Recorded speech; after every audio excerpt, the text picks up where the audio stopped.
नमस्तेऽस्तु महामाये श्रीपीठे सुरपूजिते शङ्खचक्र गदाहस्ते महालक्ष्मी नमोऽस्तु ते।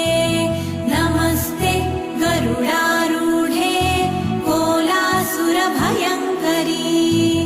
सर्वपाप हरे देवी महालक्ष्मी नमोऽस्तु ते। महादेव्यै च विद्महे विष्णुपत्न्यै च धीमहि तन्नो लक्ष्मी प्रचोदयात्।